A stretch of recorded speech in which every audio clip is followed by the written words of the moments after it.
On se retrouve dans cette seconde vidéo portant sur Cléopâtre de Joseph L. Mankiewicz sortie en 1963 avec Elizabeth Taylor dans le rôle principal, Rex Harrison dans le rôle de Jules César et Richard Burton dans le rôle de Marc-Antoine. La production du film, tout comme le film lui-même, est légendaire. Changement de réalisateur, dépassement de budget, réécriture du script.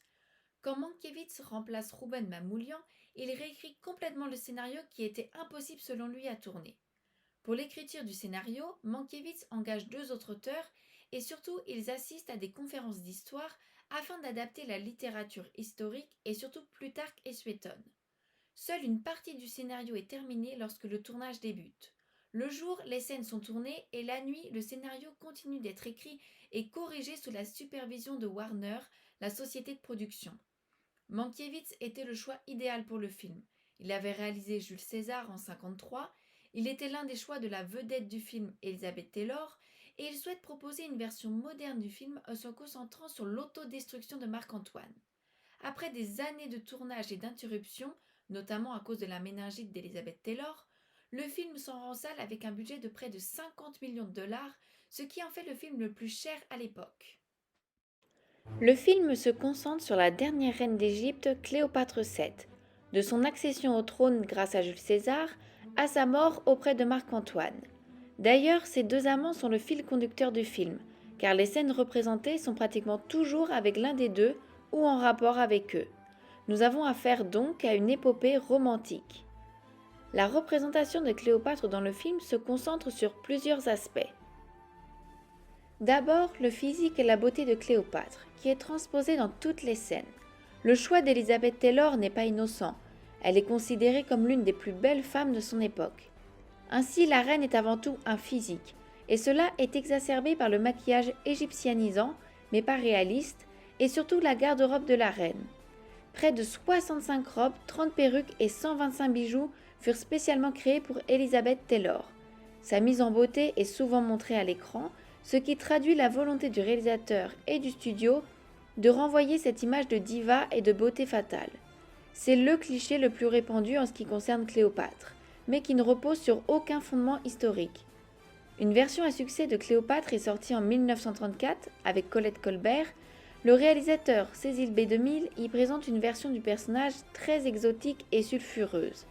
Dès lors, l'idée s'est imposée qu'un film sur Cléopâtre réunissait un gros budget, des costumes hors du commun et une star sulfureuse. Qu'en était-il réellement? Les historiens s'accordent aujourd'hui pour dire que sa beauté n'avait rien d'exceptionnel, comme on peut le voir sur des monnaies ou selon les dires de Plutarque, qui mentionne que son charisme se traduisait surtout dans sa conversation. Le côté exotique est exacerbé dans le film, pourtant elle provient d'une dynastie grecque et non égyptienne. Ce qui faisait le charme de Cléopâtre n'est pas tant sa beauté que son esprit vif. La reine disposait d'une très bonne éducation et d'une grande culture. Sa conversation séduisait son entourage, et c'est surtout son charisme et sa personnalité qui lui ont permis de s'allier aux deux généraux romains. Ceci est tout de même montré dans le film, notamment dans les répliques et les réparties de la reine. L'autre aspect de sa représentation est bien sûr sa romance avec les deux grands généraux romains. Ce sont bien ces intrigues que nous suivons dans le film, et d'ailleurs elles sont montrées comme des histoires d'amour à chaque fois.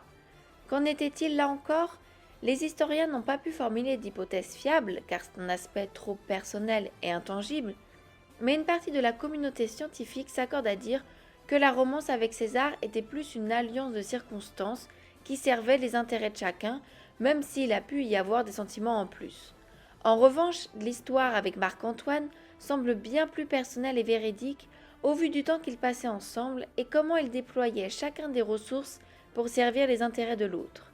Dans le film, Cléopâtre séduit et envoûte ses hommes pour vivre une passion, que ce soit la scène de présentation légendaire dans le tapis pour César ou l'arrivée de Cléopâtre sur son bateau grandiose pour Marc-Antoine.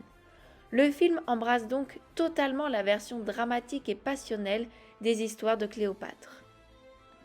Enfin, la reine est représentée dans une démesure dans sa manière de vivre. Les fêtes, les banquets, le faste de la royauté sont largement exagérés. Cela permet de proposer des décors et des scènes grandioses, notamment lors de l'arrivée de la reine à Rome, mais l'abondance et les orgies permettent surtout de véhiculer le cliché de l'Orient exotique et aux mœurs légers. Mais si c'est dans un but d'en mettre plein les yeux aux spectateurs, cela coïncide tout de même avec les codes de la royauté. Les rois et les reines étaient quasiment des dieux qui s'attachaient à montrer l'abondance et la prospérité du royaume, notamment dans leurs portraits où leurs corps sont gras et mous.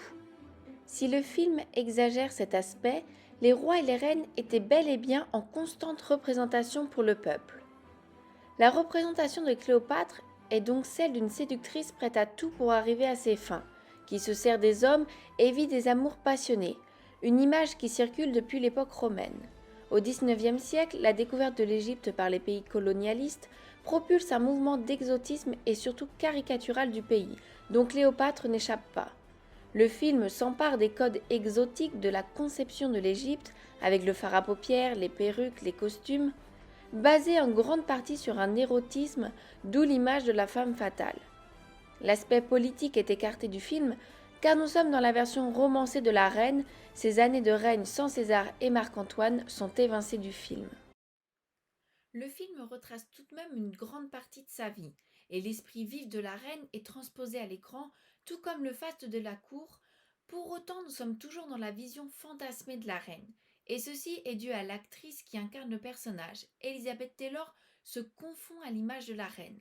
Sa relation avec Richard Burton, incarnant Marc-Antoine durant le tournage, floue les frontières entre réalité et fiction. À tel point que dans la scène de son entrée à Rome, les 4500 figurants scandent le nom de l'actrice et non celui de son personnage.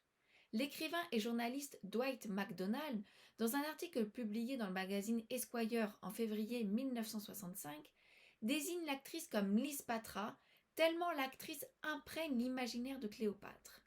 Hollywood, Alexandrie se confondent, tout comme les acteurs avec leurs personnages. La mode s'inspire de Cléopâtre, mais selon la version d'Elizabeth Taylor, ainsi le mythe s'agrandit, mais s'éloigne aussi de l'histoire. Si le film paraît kitsch et un peu fantaisiste, il n'est pas pour autant une hérésie historique. Les défauts sont dus à une vision incomplète de la reine, mais les événements représentés ne sont pas faux en soi. Le film a privilégié les moments mythiques et clichés de la reine, et la légende du film a participé à la légende de Cléopâtre elle-même. Avec ce film, la représentation de la reine sensuelle, exotique, passionnée, puissante et dominatrice s'est imposée dans les esprits. Mais il est nécessaire de replacer le film dans son époque pour deux raisons. Ce genre de film historique est dans l'air du temps, avec décors grandioses et épopées tragiques. La réalité historique n'est pas l'objectif des films. Ce qui compte, c'est d'avoir des grands noms du cinéma dans des décors et des costumes que le public n'a jamais vus, afin d'amasser le plus de recettes possible pour le studio. Ensuite, concernant la figure de Cléopâtre, si aujourd'hui nous connaissons mieux son règne, à l'époque du film il y a peu d'études sur le personnage, et ce que nous connaissons alors de Cléopâtre provient de sa représentation exotique dans les arts et des sources latines péjoratives. C'est essentiellement avec les gender studies, à partir des années 70, que des historiens et historiennes se sont penchés sur le personnage et ont dévoilé les aspects politiques et plus réalistes de la reine en délaissant la légende. Si le chemin est encore long, c'est que le film de Mankiewicz a imposé la vision légendaire de Cléopâtre. Il a participé à la postérité et à l'intérêt du grand public pour le personnage qui a forgé le mythe de la reine.